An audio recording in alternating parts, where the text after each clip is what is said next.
Ah, le célibat. Parfois, on le vit comme un poids, n'est-ce pas?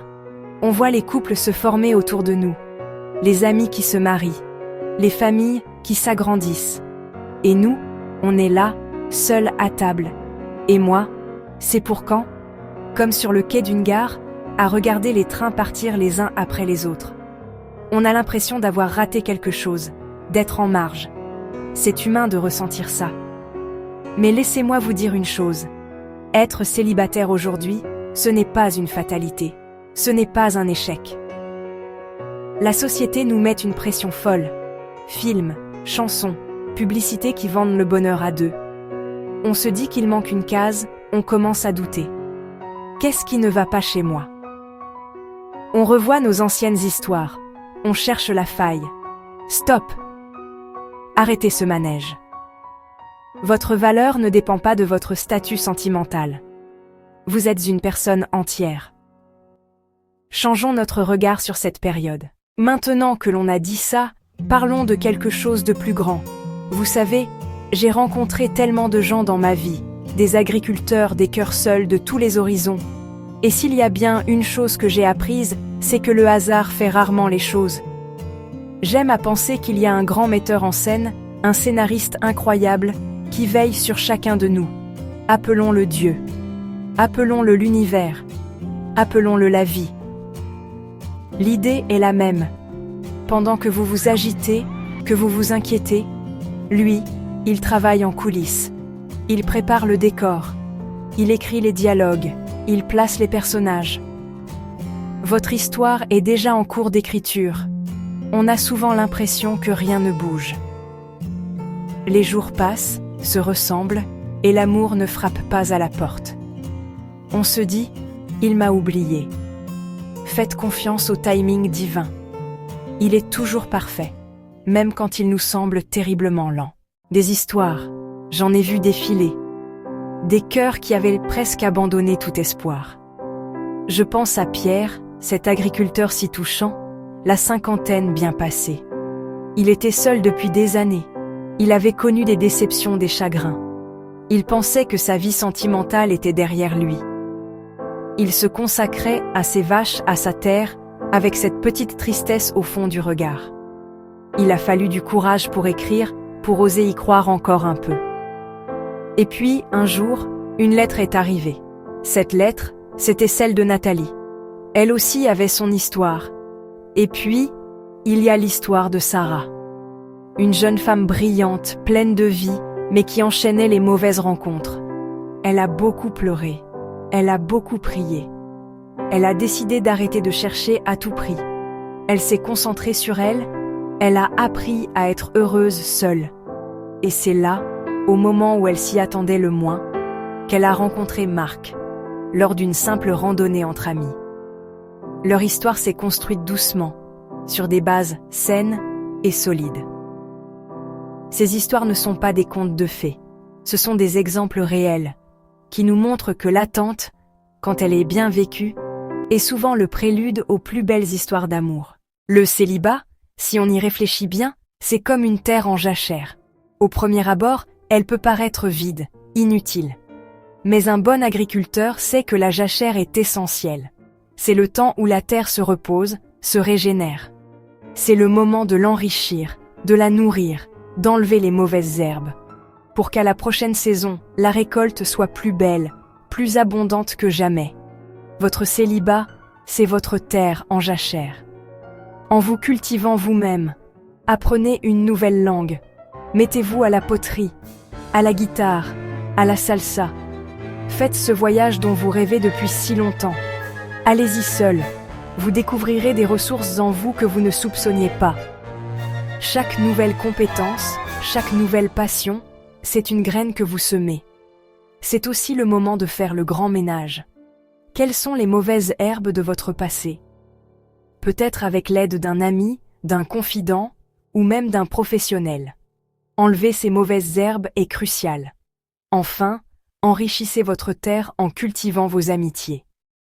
Une terre bien entourée, bien nourrie, bien nettoyée, est une terre prête à accueillir la plus belle des plantes. Avant de construire une maison à deux, il faut que chacun ait des fondations solides. Si vous construisez sur un terrain instable, fragile, tout risque de s'effondrer à la première tempête. Se construire soi-même, c'est exactement ça. Bâtir les fondations de votre propre maison intérieure. Et la première étape, c'est de vous connaître. Vraiment vous connaître.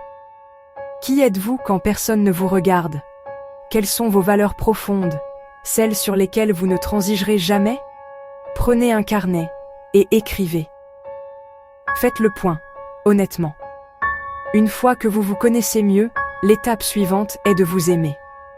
Ah, ça, c'est souvent le plus difficile. On est si dur avec nous-mêmes. Apprenez à regarder vos qualités. Soyez fiers de vous. Prenez soin de votre corps. Prenez soin de votre esprit. Mangez bien. Aimez la personne que vous êtes aujourd'hui, pas celle que vous espérez devenir. Se construire, c'est aussi apprendre à être heureux par soi-même. Le vrai secret, c'est de trouver votre propre source de joie.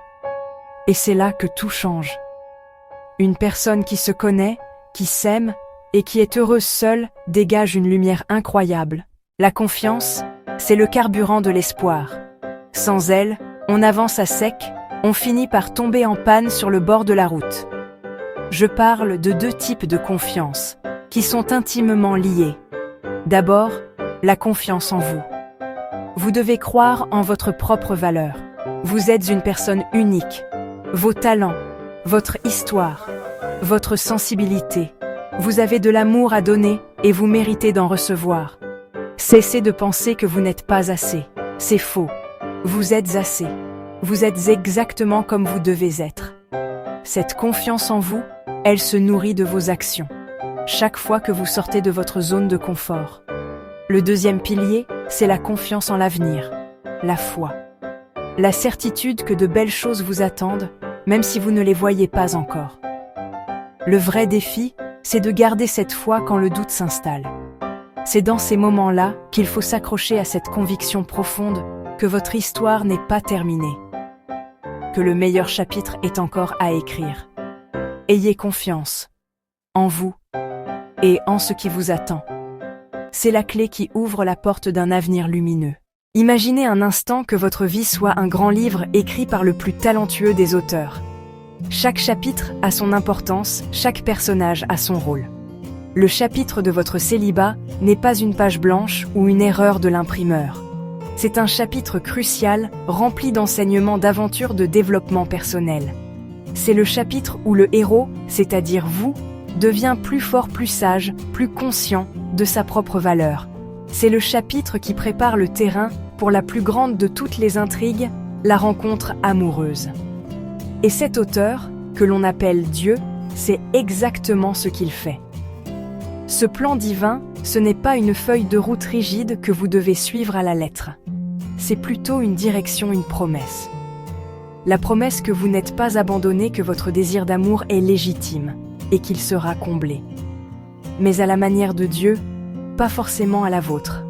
Faire confiance au plan divin, c'est accepter de lâcher le contrôle. C'est comme essayer de ramer à contre-courant. Lâcher prise, c'est poser les rames et laisser le courant vous porter. Croyez en cette histoire d'amour unique, écrite spécialement pour vous. Elle sera bien plus belle que tout ce que vous auriez pu imaginer. Nous voilà au terme de notre conversation. Si je devais résumer tout ce que nous avons dit en 2 mots, ce serait cela: gratitude et patience. La gratitude d'abord. C'est un exercice simple, mais si puissant. Chaque jour, prenez quelques minutes pour penser à tout ce que vous avez déjà dans votre vie. Votre santé, un toit sur la tête, des amis qui vous aiment, un travail qui vous nourrit, la beauté d'un coucher de soleil. Vous réalisez que votre vie est déjà pleine, déjà belle. L'amour n'arrive pas pour combler un vide, il arrive pour s'ajouter à un plein. Alors, remplissez votre coupe de gratitude jusqu'à ce qu'elle déborde.